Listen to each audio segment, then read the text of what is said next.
Hey guys, Dr. Drunk aka here with a game for you in my tier 10 Pan-European, quote, destroyer, the Halland. I'm divvied up with Sugar Cookie and Nadiko Chan in the Slava and the Manfred von Richthofen, respectively. It's a tier 10 game. It's an all tier 10 game. There's a lot of DD firepower on the other side, and there's a Richthofen of their own on that side. Now, basically, if you looked at the title of this video, I'm going to say it outright. Go ahead, pull up a chair, have a sip of coffee, and let me tell you the story of how I'm going to throw a game that we could very easily have won, including the fact that our div had an amazing game here. We worked well together. We got a lot of kills together, and we're still going to lose. And that's because of something that I do near the end of the game. But to start off with, we all know the Halland is an AA destroyer. Its sole existence is to balance CVs, at least until for the time being. And you're going to see that in action. Cookie's going to head over to A to prop up that side. Our Moskva is going to Narnia. And our CV is making the clutch play of dropping fighters at the enemy's entrance to the B cap. Now, CV players, if you're watching this, please, please, please, if you're going to drop fighters over a cap, please do not drop fighters over your unspotted destroyers. I can't say this enough.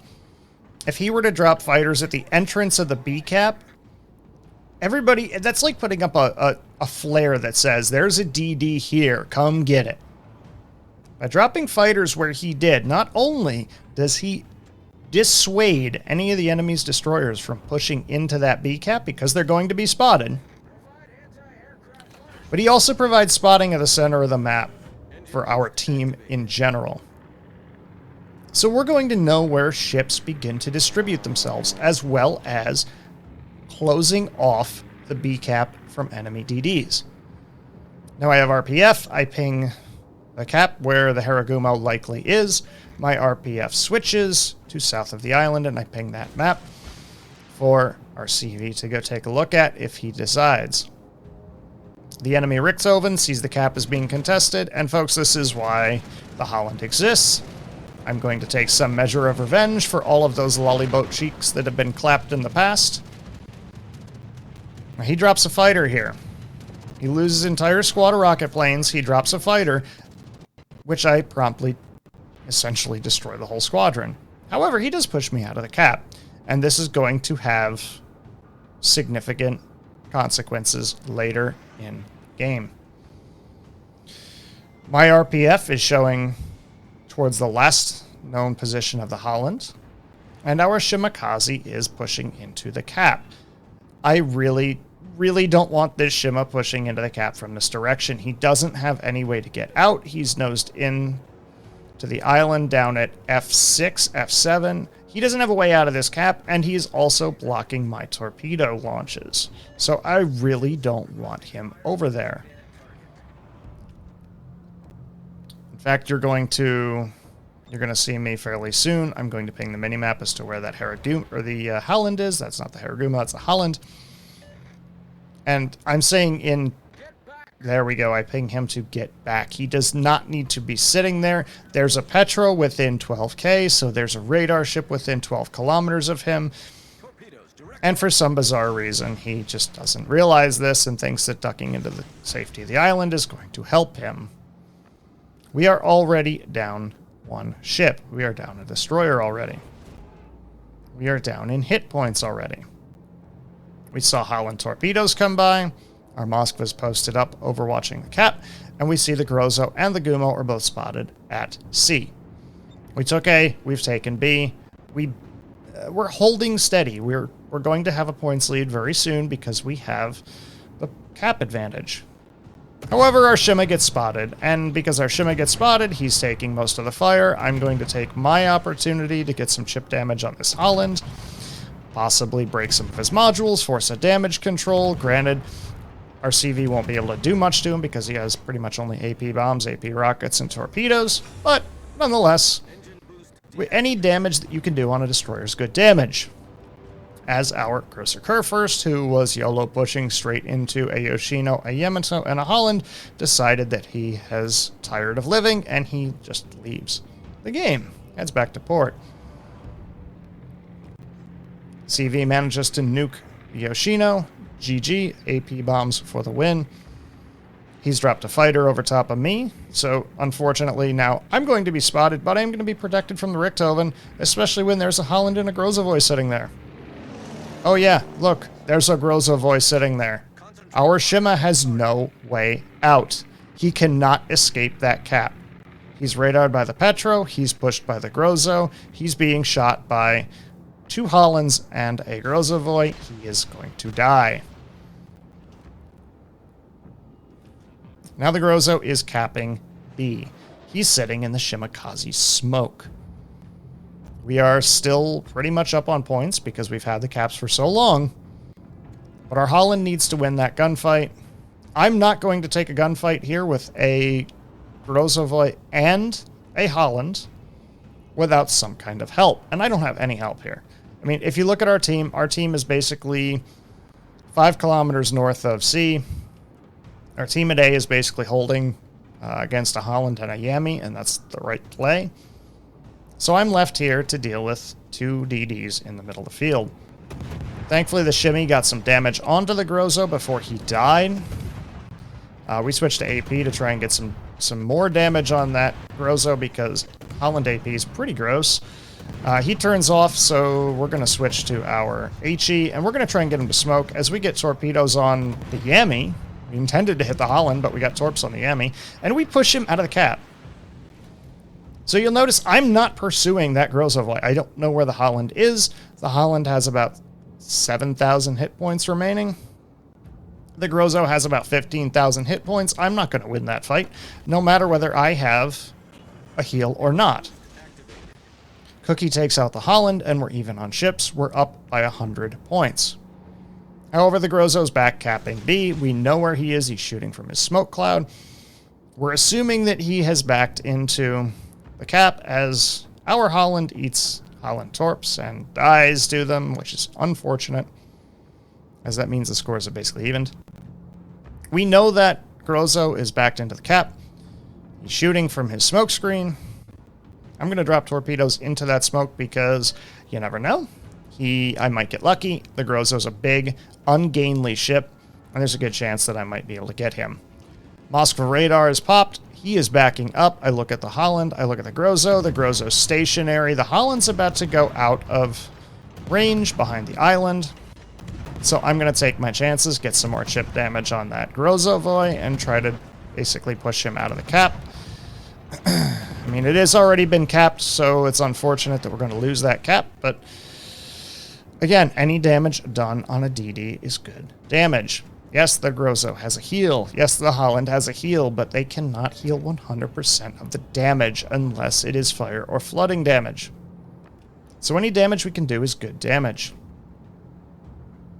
The Moskva has pushed up. Salem goes down. The Thunderer's HE burning him down, which is frankly amazing. And now Cookie's the only thing that's left over at A.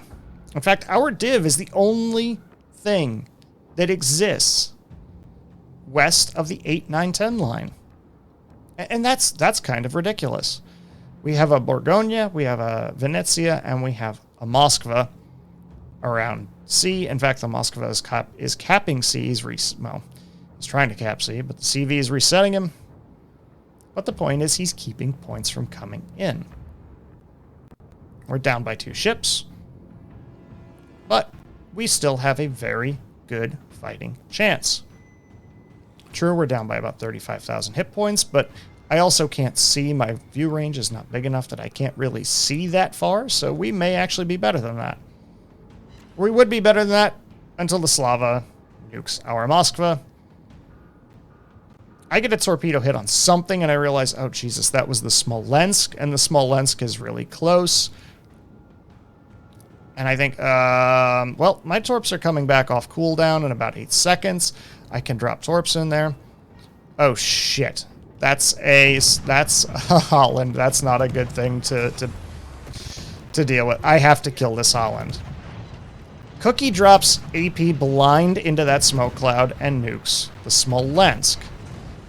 I'm going to get into a gunfight with a Halland here. I haven't popped my repair yet. I've got my heal going, so I'll be down to about 10k after this, but I should also kill this Halland.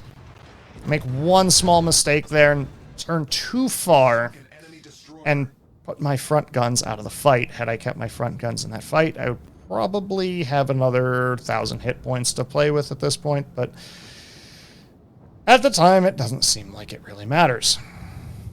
We have a problem, though. The Grozo is in A. He's sitting in A. He's capping A. Actually, he's not capping A because Cookie is sitting there, but he is also trying to burn Cookie down. Now, our CV can only do so much because, of course, he's in smoke. Cookie does the sensible thing. He sees Grozovoy Torps coming. He points his nose towards that smoke cloud, and he pushes. Now, I'm going to push that direction for one of two things. One of two reasons. That is their last DD. If we can kill him, we have a fighting chance. We're down 2 caps. We're even on ships. I need to keep Cookie alive. I really need those guns.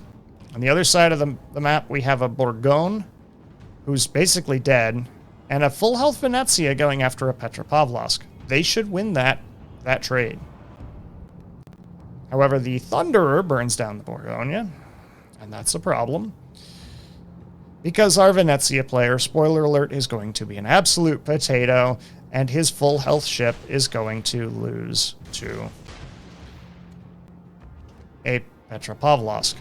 The Grozovoy is backing out of smoke. He's trying to get away from Cookie, and that pushes him right into my path. My guns will do their job.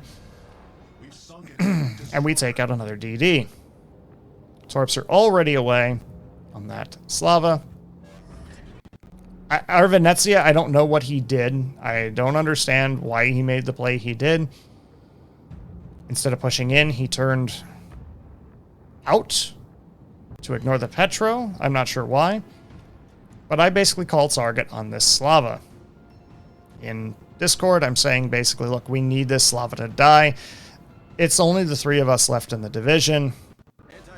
Now's my chance to cap B, and I realize, god damn it, that Petro is backing up. This sucks. I know I got a flood on that Slava, so the only right thing to do is to try and burn him down. I know he damn conned. I'm fairly sure that he's using Kuznetsov, because who wouldn't be using Kuznetsov?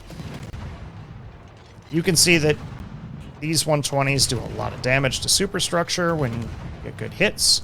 He's the only thing that's in range of me, so nothing can spot me. I can farm him a little bit from here. I get myself a fire. CV drops him for a big remaining chunk of his health. And at this point, I'm thinking, all right, I gotta sit back here. I gotta make sure I get this cap.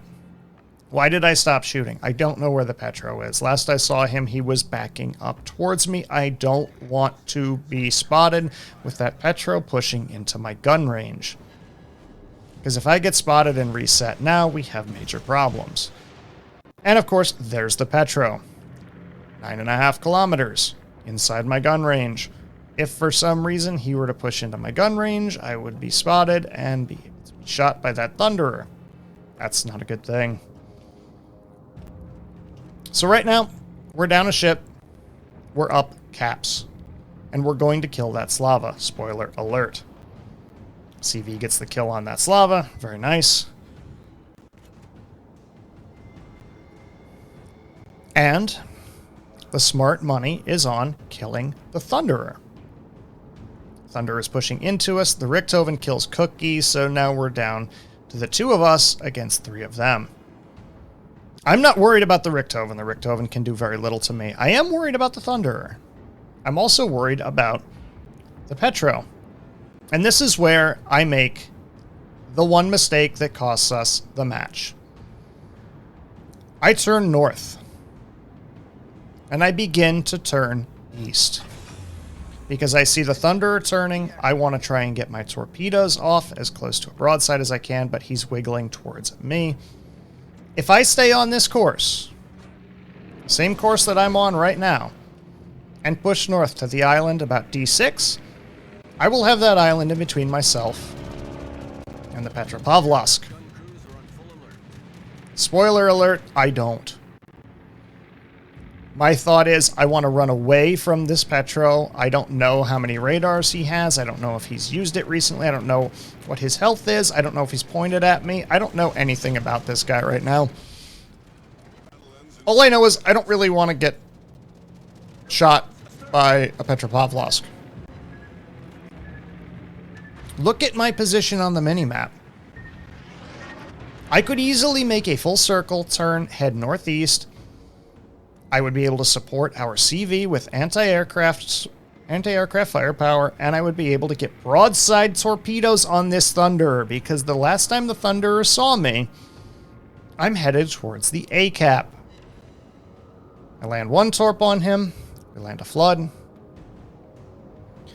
The thing to do would be simply turn and go in front of this island and head towards the 7-8 line. I turn left to dodge the Thunderer shells. I have the CV dropping planes on me. I still can win this by turning away. CV's planes are going to go away. The Petro is 15 kilometers away. I have enough time to duck in front of this island while dropping torpedoes on the Thunderer and get out of the way. But I'm thinking to myself, he's close. He's 8.9k away. I can duck around this island by the time I get behind this island, and I have the aircraft carrier support with me as well. I should be able to knock off the fighter squadrons or the torpedo bomber squadrons. But I'm also thinking, Jesus, this Thunderer is going to start capping. I need to be able to reset this cap, because our CV's telling me in Discord, look, I don't have a lot of planes left. I'm running low on planes, and I see this Thunderer is down to about 7,000 hit points. I'm thinking, all right, his engine's out. He obviously doesn't have a damage control. If we can get a couple of fires on this guy, and CV can get one strike on him, we can probably finish this Thunderer off. So I sit, I wait. Critical mistake, my AA is still on. I'm waiting for my torpedoes. I try to get the reset here, and I pop my engine boost, and I just make a mistake. If I don't actually switch to my torpedoes here and think about, well, I'm going to get torps off. If I don't switch to my torps, I don't run aground. And folks, this is where that game is lost. This is absolutely where the game is lost. I get the resets on the Thunder. I get the resets on the Richthofen. I should have just kept backing straight up. Instead, I try to go forward and shelter in the rocks here, and I'm going to chew on all of these CV torpedoes, and the Thunderer shells are going to finish me off. We are going to get the flesh wound, and for a moment, we're all thinking, hey, we do have a shot at this. However, we really don't. They have 2 caps. We were not able to stall the capture progress long enough for them to not accumulate points. So this game is going to be a loss. If I turn east towards the 7-8 line, initially during that engagement, if you look at where these ships are right now, I would have the broadside of the Petropavlovsk. He would have to decide, do I want to shoot the DD? Do I want to go after the carrier? I would have been able to reset that cap multiple times in relative safety, because this team, the 2 surface ships, would have had to split their fire between myself and the CV. But as you can see, they're ticking over points. It's a minute. It's 36 points per cap per minute. So it's 72 points for 2 caps. It's plus 36 points in a minute. We don't have enough points to win this. So you can see one mistake in decision-making. One mistake in decision-making cost us the match. And that one mistake simply led to a cascade of other mistakes that ended up with a loss. If I turn right, I don't have to worry about the Thunder and the Petropavlovsk together. I never run into the island. I'm still alive. If I'm still alive, we have enough points to actually win this game. So hopefully you guys learned something from this, that your decision making, even the slightest decision, can actually lead to a loss. Even the slightest mistake, despite a really good game, can lead to a loss. 108,500 damage. We had 3 kills, 675,000 credits on a loss. And we get to the team scores. Our div top of the team. We had 8 kills between us, chat. Guys, we had 8 kills between us, and the Bourgogne had 2. And we couldn't carry this because of the mistake that I made. We do play all of these live on our Twitch channel, twitch.tv/DrDrunkAKA. Head on over there, drop a follow. It helps the channel out a lot. Make sure you hit the like and subscribe on the YouTube channel here. It helps the channel a lot. And hopefully you guys learned something from this. Until next time, guys, it is last call. You don't have to go home, but you can't stay here. See ya.